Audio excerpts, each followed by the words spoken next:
पागल हाथी। किसी का अंधा अनुसरण ना करने की सीख देती हिंदी कहानी। एक बार की बात है, एक गुरुजी थे। उनके बहुत से शिष्य थे। उन्होंने एक दिन अपने शिष्यों को बुलाया और समझाया, शिष्यों, सभी जीवों में ईश्वर का वास होता है, इसलिए हमें सबको नमस्कार करना चाहिए। कुछ दिनों बाद गुरुजी ने एक विशाल हवन का आयोजन किया और कुछ शिष्यों को लकड़ी लेने के लिए पास के जंगल भेजा। शिष्य लकड़ियां चुन रहे थे कि तभी वहां एक पागल हाथी आ धमका। सभी शिष्य शोर मचाकर भागने लगे, भागो, हाथी आया, पागल हाथी आया। लेकिन उन सबके बीच एक शिष्य ऐसा भी था जो इस खतरनाक परिस्थिति में भी शांत खड़ा था। उसे ऐसा करते देख उसके साथियों को आश्चर्य हुआ और उनमें से एक बोला, ये तुम क्या कर रहे हो? देखते नहीं पागल हाथी इधर ही आ रहा है, भागो और अपनी जान बचाओ। इस पर शिष्य बोला, तुम लोग जाओ, मुझे इस हाथी से कोई भय नहीं है। गुरुजी ने कहा था ना कि हर जीव में नारायण का वास है, इसलिए भागने की कोई जरूरत नहीं। और ऐसा कहकर वह वहीं खड़ा रहा और जैसे ही हाथी पास आया वह उसे नमस्कार करने लगा।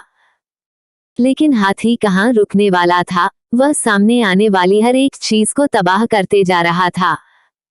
और जैसे ही शिष्य उसके सामने आया, हाथी ने उसे एक तरफ उठाकर फेंक दिया और आगे बढ़ गया। शिष्य को बहुत चोट आई और वह घायल होकर वहीं बेहोश हो गया।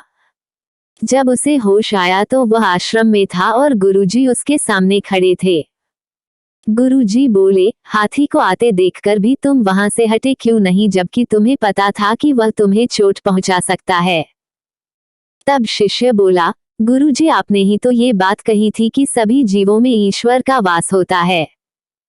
इसी वजह से मैं नहीं भागा, मैंने नमस्कार करना उचित समझा। तब गुरुजी ने समझाया, बेटा, तुम मेरी आज्ञा मानते हो, ये बहुत अच्छी बात है, मगर मैंने ये भी तो सिखाया है कि विकट परिस्थितियों में अपना विवेक नहीं खोना चाहिए। पुत्र, हाथी नारायण आ रहे थे, ये तो तुमने देखा। हाथी को तुमने नारायण समझा, मगर बाकी शिष्यों ने जब तुम्हें रोका तो तुम्हें उनमें नारायण क्यों नजर नहीं आए? उन्होंने वो तो तुम्हें मना किया था ना, उनकी बात का तुमने विश्वास क्यों नहीं किया? उनकी बात मान लेते तो तुम्हें इतनी तकलीफ का सामना नहीं करना पड़ता, तुम्हारी ऐसी हालत नहीं होती।